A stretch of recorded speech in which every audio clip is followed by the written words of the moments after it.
everything can change in a moment.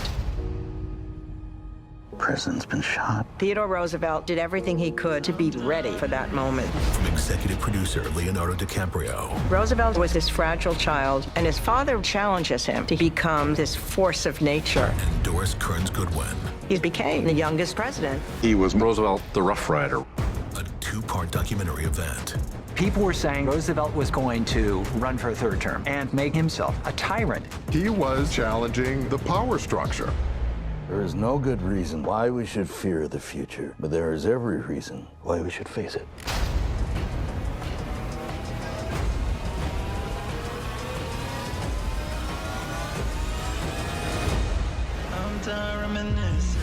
Theodore Roosevelt. Memorial Day at 8 on the History Channel. Doris. Hi, Jeff. It's I'm so glad good to see you again. You too. I am so excited. It's not Memorial Day without speaking to my favorite presidential historian. And I just thank you so much for joining me today to talk about Theodore Roosevelt on the History Channel, a 2-night event. I watched it and it's just fascinating. Just a job well done. I'm so glad you watched it. It was a great pleasure for me to work on this project. I loved every minute of it. It was terrific. You know, in 1976, when I was 10 years old in 4th grade, I did my report on Theodore Roosevelt. As I know, I'm a big president's fan when I was a kid. And, you know, Theodore Roosevelt was a cowboy, a soldier, a statesman, conservationist, adventurer, reformer, and author. And at 42, the youngest president of the United States. What a resume. Yeah, I think you've captured what's most interesting about him is that a lot of people who go into politics or in any field, they just move up a ladder from one step to another through a narrow pathway.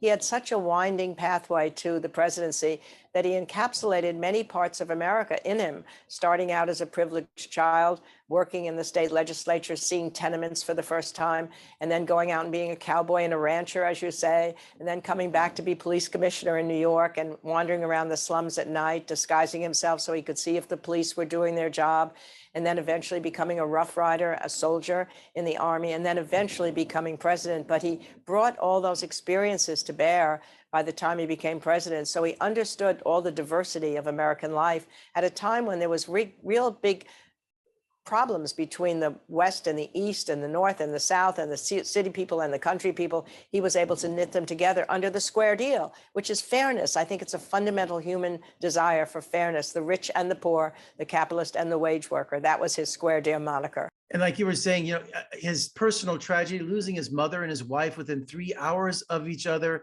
and then going west to become a cowboy to kind of find himself and to discover what he was, his personality, and to the social reforms, like you mentioned, fighting for the working man, living in the late 19th century was just miserable in New York City. And that tenement life, I remember in college seeing those photos, but I never connected Teddy Roosevelt with that. Yeah, I mean, he himself was taken aback and shocked when he first went into one of those tenements when he was in the state legislature. He couldn't imagine that people were living that way of life.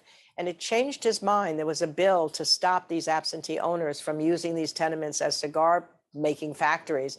And at first he was against it, thinking it was private property. But that's when empathy set in and he saw children and parents sleeping in this tenement, making cigars, and he changed his mind and became a champion of the bill. And then over and over again, I think that's when he became deeper and deeper involved in the need for social legislation to deal with the conditions of life in the factories, to conditions of life in the slums. And he became a better person as well as a better leader as a result of it.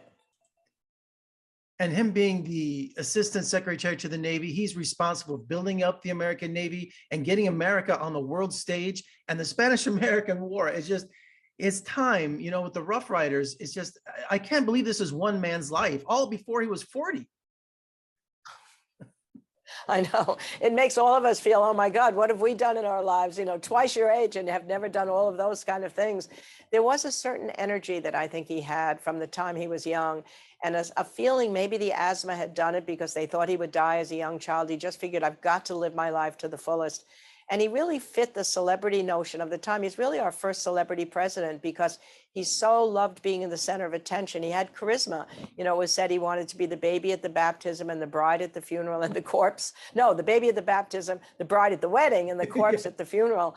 And so you can imagine when you've got that kind of charisma, people's eyes are on you. And he was able to laugh at himself. He was able to strut around and knowing that people are looking at him all the time. And he had the communication skills, short statements that fit that world, just as they would fit the Twitter world today. I can see him today as president in many ways. I'd like to bring any of my guys back today, but I can particularly see him coming around today. It's hard to choose what my favorite story of TR is, of Teddy Roosevelt, but I think him being his assassination attempt and being shot and then giving nearly a 2-hour speech while bleeding. I mean, who does that? What kind of man does that? It is an extraordinary thing. I mean, the bullet actually went into his chest. He was bleeding and they said to him, you have to go to the hospital. He said, I will not go until I finish this speech. So it was an 84-minute speech.